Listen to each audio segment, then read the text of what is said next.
Las más terribles ofensas, aquellas para las que no estamos preparados, son las que más nos hacen crecer. La trampa de Satanás. Audiolibro de John Bevere. Su respuesta determinará su futuro. La trampa de Satanás.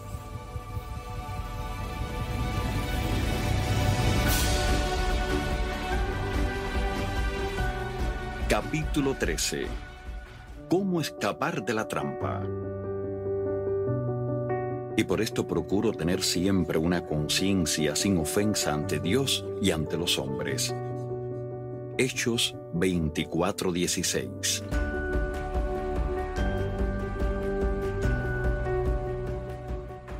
Es necesario esforzarse para mantenerse libre de ofensas.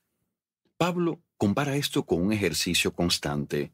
Si ejercitamos nuestros cuerpos, seremos menos propensos a las lesiones. Cierta vez, estando en Hawái, me trepé a un muro para tomar una fotografía.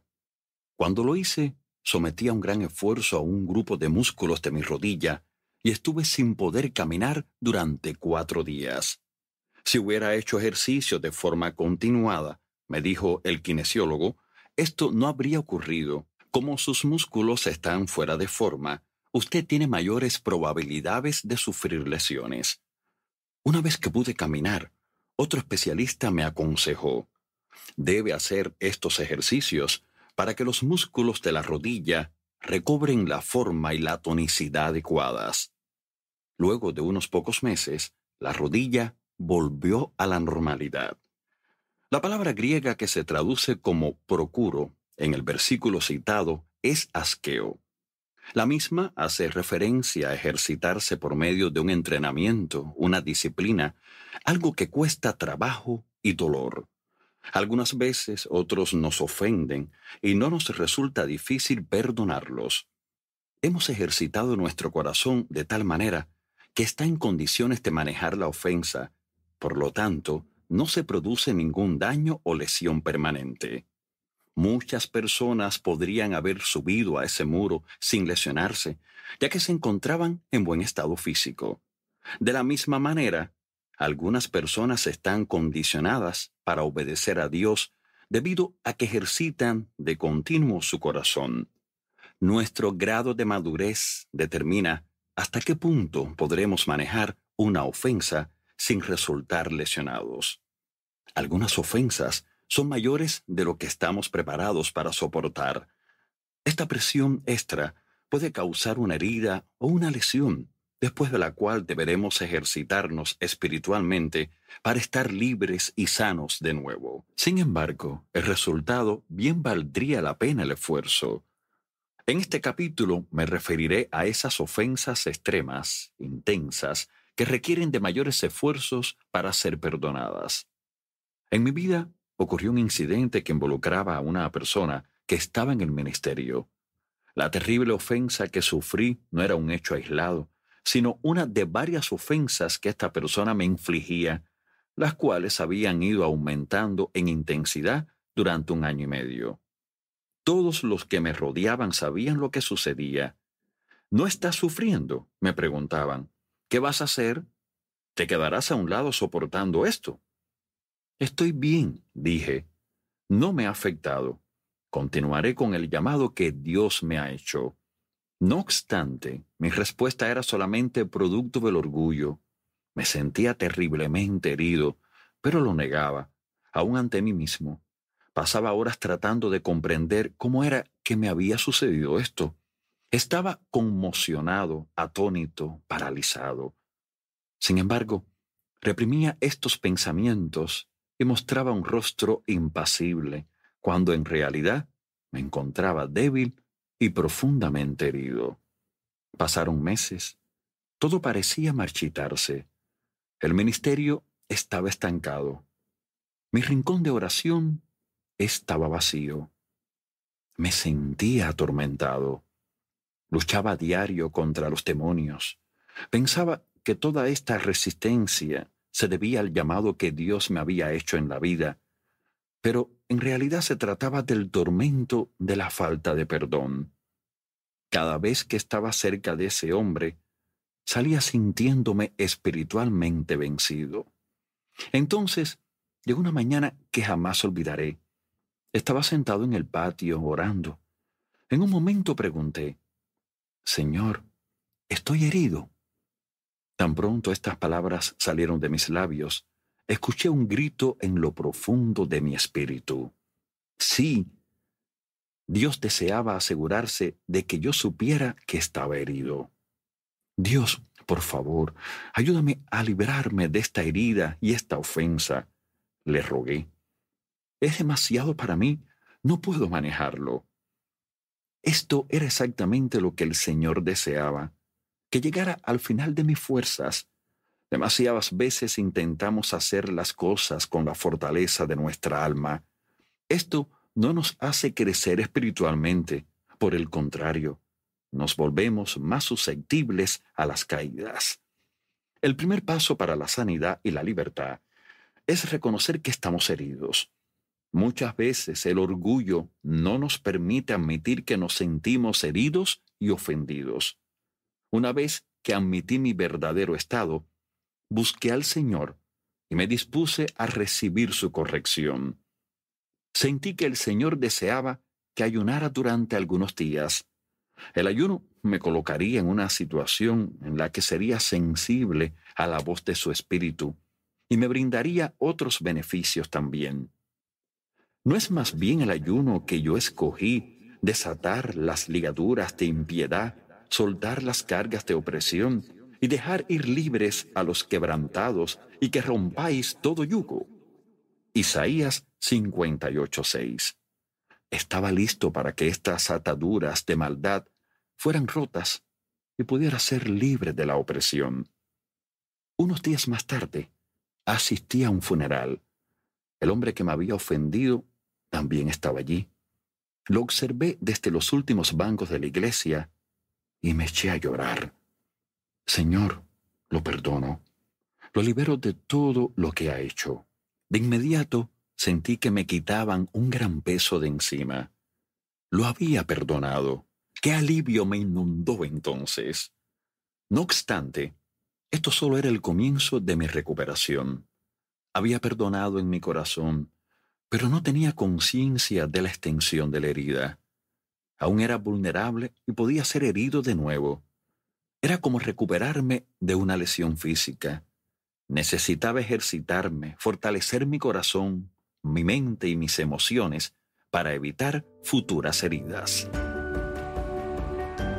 ¿Qué sucede si hay recaídas? Pasaron algunos meses. En ocasiones debía luchar para apartar pensamientos como los que había tenido antes de perdonar. Una persona que había sido herida de la misma forma venía a traerme su queja, o quizá veía a ese hombre o escuchaba su nombre. Rechazaba esos pensamientos tan pronto como los reconocía y los derribaba. Ver 2 Corintios 10:5. Así me ejercitaba en la lucha por permanecer libre. Finalmente, le pregunté al Señor cómo podía hacer para evitar que estos pensamientos volvieran a arrastrarme hacia la falta de perdón. Sabía que Él deseaba un nivel superior de libertad para mí y no quería tener que vivir el resto de mi vida con la ofensa en las narices. El Señor me dijo que orara por el hombre que me había herido, recordándome sus palabras. Pero yo os digo, amad a vuestros enemigos, bendecí a los que os maldicen, haced bien a los que os aborrecen, y orad por los que os ultrajan y os persiguen. Mateo 5:44. Así que oré, al principio con voz seca y monótona, sin pasión alguna. Por obligación agregaba, Señor, bendícelo, dale un buen día, ayúdalo en todo lo que haga. En el nombre de Jesús. Amén. Esto continuó durante algunas semanas. Parecía que no sucedía nada. Entonces, una mañana, el Señor me mostró el Salmo 35. Yo no tenía idea de qué era lo que este salmo contenía, por lo que lo busqué y comencé a leer. Cuando llegué a mitad del capítulo, vi cuál era mi situación. Se levantan testigos malvados, de lo que no sé me preguntan, me devuelven mal por bien para afligir a mi alma. Salmo 35, 11 y 12. Podía identificarme con David. En mi opinión, tanto ese hombre como algunos de sus colaboradores me habían pagado mal por bien. Mi alma estaba en verdad dolida. Dios estaba usando este salmo para señalar cuál había sido mi lucha durante estos últimos años. El pasaje siguiente casi me hizo saltar hasta el techo. Pero yo, cuando ellos se enfermaron, me vestí de cilicio, afligí con ayuno mi alma, y mi oración se volvía a mi seno. Como por mi compañero, como por mi hermano andaba, como el que trae luto por madre, enlutado me humillaba. Salmo 35, 13 y 14. David decía que estos hombres estaban tratando de destruirlo. Lo atacaban con maldad, aun cuando no había hecho nada para merecerlo. Entonces llegó mi respuesta, pero La respuesta de David no estaba basada en las acciones de los demás. Él estaba decidido a hacer lo correcto, y por ello oraba por esas personas como si fueran sus mejores amigos o como si estuviera lamentando la muerte de su madre. Dios me estaba mostrando cómo orar por este hombre. Ora que haga por él las mismas cosas que deseas que yo haga por ti. Mis oraciones cambiaron por completo. Ya no decía, Dios bendícelo y dale un buen día. Mi oración se llenó de vida. Yo pedía, Señor, revélate a él en un grado mayor. Bendícelo con tu presencia, que te conozca más íntimamente, que sea agradable a ti y le dé honor a tu nombre. Oraba por él pidiendo lo mismo que deseaba que Dios hiciera en mi propia vida. Cuando casi hacía un mes que oraba por él apasionadamente, clamé con toda mi voz, te bendigo, te amo en el nombre de Jesús. Fue un grito que brotó de lo más profundo de mi espíritu. Había pasado de orar por él por mi propio beneficio a hacerlo por causa de él mismo. Ahora creía que la sanidad era total y completa. Sanidad en la confrontación. Transcurrieron unas semanas más y volví a verlo. En mi corazón aún sentía algo levemente incómodo. Todavía luchaba por no criticarlo. «Debes hablar con él, John», me instaba mi esposa. «No», le aseguraba yo. «Ahora ya estoy sanado». Sin embargo, sentí que el Espíritu Santo no daba testimonio de lo que acababa de decir, así que le pregunté al Señor si debía ir a verlo. Me contestó que sí. Hice una cita con este hombre y le llevé un presente. Me humillé, confesé mi mala actitud y le pedí su perdón. Nos reconciliamos y el perdón y la sanidad inundaron mi corazón. Salí de su oficina sanado y fortalecido. Ya no tenía que luchar contra el dolor ni volví a criticarlo. Nuestra relación ha sido sólida desde ese momento y nunca hemos vuelto a tener problemas. En verdad, nos apoyamos mucho. Cuando conocí a ese hombre, le conté a Lisa, él no tenía ningún defecto para mí. No podía hacer nada mal. Lo amaba porque pensaba que era perfecto. No obstante, cuando me hirió, me resultó difícil amarlo. Tuve que recurrir a toda mi fe. Ahora que he pasado por este proceso de restauración y he sido sanado, lo amo con la misma intensidad que cuando lo conocí, a pesar de sus fallas. Es un amor maduro. Me vino a la mente este versículo. Y ante todo, tened entre vosotros ferviente amor, porque el amor cubrirá multitud de pecados. Primera de Pedro 4:8. Es fácil amar a los que según nosotros no se equivocan jamás. Ese es un amor similar al de la luna de miel. Otra cosa es amar a alguien cuando podemos ver sus fallas, en especial cuando hemos sido sus víctimas. El amor de Dios estaba haciéndome madurar, fortaleciendo mi corazón. Desde entonces han sucedido incidentes similares, pero pude olvidar la ofensa con rapidez, ya que mi corazón estaba ejercitado para mantenerse libre de ofensas. Pasaron varios meses desde el momento en que Dios me habló estando en mi patio hasta que salí sano de la oficina de ese hombre. Fue un período de entrenamiento en el cual mi corazón se ejercitó y se fortaleció. Durante esos meses, algunas veces me parecía que no llegaba a ninguna parte. En realidad, me preguntaba si todo no estaría aún peor. Sin embargo, estaba avanzando hacia mi recuperación. El Espíritu de Dios me guiaba a un paso que yo pudiera seguir. Esto fue parte de mi proceso de madurez. No cambiaría por nada esa experiencia y estoy agradecido por el crecimiento que permitió en mi vida. Madurez por medio de las dificultades. Crecemos en los tiempos difíciles, no en los fáciles. En nuestro andar con el Señor siempre habrá momentos difíciles. No podemos escapar de ellos, sino que necesitamos enfrentarlos, ya que son parte del proceso de llegar a ser perfectos en Él. Si decidimos huir de ellos, estamos entorpeciendo seriamente nuestro crecimiento. A medida que superemos diversos obstáculos, seremos más fuertes y más compasivos. Nos enamoraremos más de Jesús. Si usted ha pasado por dificultades y no se siente de esta forma, probablemente no se haya recuperado de la ofensa. La decisión de recuperarse es suya. Algunas personas resultan heridas y nunca se recuperan. Puede sonar cruel, pero ellos lo prefirieron así. Jesús aprendió la obediencia por medio de las cosas que sufrió. Pedro aprendió la obediencia por medio de las cosas que sufrió. Pablo aprendió la obediencia por medio de las cosas que sufrió. ¿Y usted ha aprendido? ¿O está endurecido, frío, amargado y resentido? Si es así, no aprendió la obediencia.